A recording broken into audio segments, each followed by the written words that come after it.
This is a very excited and incredibly nervous Ravy here with Lazarus Talraven, and we're about to bring you Pandemic Legion versus Red versus Blue. Great two setups coming up against each other. Red versus Blue has brought the double Vindicator 8 Assault Frig setup that PL used in their first match, and PL has brought 4 Sleipnirs, a Scimitar, 2 Flycatchers, 2 Hawks, 2 Jaguars, and a Merlin.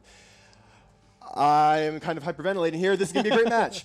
You can see that almost the entire Red vs. Blue team has warped into 0, except for their nearest, which warped into 40, and what may be a really something's going to hurt them, while the whole PL team warped into 50. Because of the warpins, that Aneros is way over at the side. I will tell you, in PL's testing, the Vindies won this matchup. So, all right, Laz, what do you think? I think we might need some drugs after this. Yes, but, a little bit. All right. This bracket is so tight right now. And Ryvy before this match was bouncing in his chair, waiting for this to start. And here we go. The match has now begun. So the PL team is charging right at that Aneros for Red versus Blue, and the Assault Frigs for Red versus Blue are charging the PL team. Wow. There's a Hawk and Joe Fishy getting in nice and close. He may get web. No, he's managed to avoid getting web, but they've got tackles now on the Aneros. Yeah, the Aneros for Red vs. Blue is tackled. We've got a lot of tracking disruptors, a lot of painters, webs, and damps applied to the PL team from the Red vs. Blue team, but a lot of tracking disruptors as well applied to those Vindicators. But if they get webs on stuff, they're going to kill them. Man, that Nearest really need to be, or those Vindicators really need to be burning towards that logistics ship, try to get some of the DPS off them. But that with them burning away from the Nearest, trying to go for the for one of those Sleipnirs, I mean, that Nearest is going to go down, and so far in the tournament we've seen once that Nearest going down. So is Tinkang's Scimitar, because all of the Assault Frigs Red vs. Blue are on top of him. He's ASB tank, so he is tanking up, but as soon as that ASB runs out of charges, he's going to go down. But we do have the first loss to Red vs. Blue as their Nearest goes down, but the PL Scimitar won't be far behind once he runs out of charges. I mean, you saw a lot of split fire there, because you see the Sleipnir still taking some damage on the DPS from these Vindicators, almost pushing the Scimitar through the shields. But like you said, once that logistics down, it's going to be a lot more even of a match. But these Sleipnirs are just going to tear through these Enyos.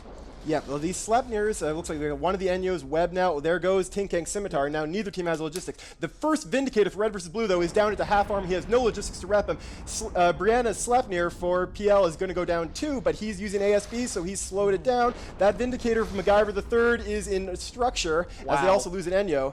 This is going to be huge. This is going to be huge. This is just the backup ASB tank on these shield tank ships is just amazing. And as that Vindicator goes down, and it explodes right now, there it goes. So that means that the ASB tanks on the Sleipnir is going to get a lot better. And Brianna's Sleipnir is no longer webbed. Brianna's Sleipnir is no longer webbed, which means that it was only the Vindicator that went down that was tackling him. He's going to get range, and he may be able to survive to reload his booster. They split their webs trying to keep both two Sleipnirs close, because they felt that maybe they could just tear through that Sleipnir. And the second Sleipnir is into structure. So now it's going to come down, I think... Second Vindicator's in structure. Vindicator's in structure. I don't even know what these ships are. Everything's exploding.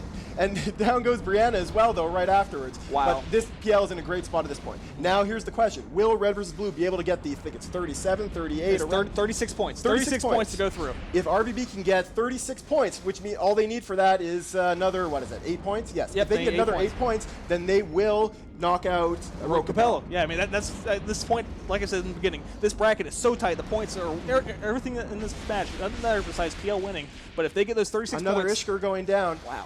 All right, it looks like the only way that those points are going to be getting picked up by Red versus Blue is if PL gives it to them. Now, PL giving it to them would still be them competing, so that's not the kind of thing that we've been having problems with the rules. But it's going to be a question of whether or not PL feels more afraid of Red versus Blue or Rogue Capel. At this point, the survival of both of those two teams is in PL's hands. If I was in PL right now, I'd be suiciding ship. I'd be flying to the border. I would want to see. I love Red versus Blue so much. I love PL even more, but I would love to see Red versus Blue go in. But it doesn't look like that's going to be the case. PL deciding to go for the clean victory. Wow. Just keep it simple. They've always been afraid of doing anything too too gimmicky. They don't really want to play games with the tournament. They just like going through and getting the win as strictly as possible. And that's wow. Wow. He's in half structure and he's quit taking damage. Oh, they're seeing some damage on him now. Wow, and there goes the EOS. So Red versus Blue only picked up 28 points. That means that PL and Rogue Capel are going to be the two teams that come out of this bracket into the knockout rounds. I'm really surprised that PL didn't suicide a ship to get Road Capel knocked out of the match. Admiral Gabir is saying in local, I'm sorry, RvB, Seamus is literally scared. I tried to convince him to give you points. But honestly, Red versus Blue have proven this tournament. They are entirely the real deal. I don't care what anyone says. They've done amazingly.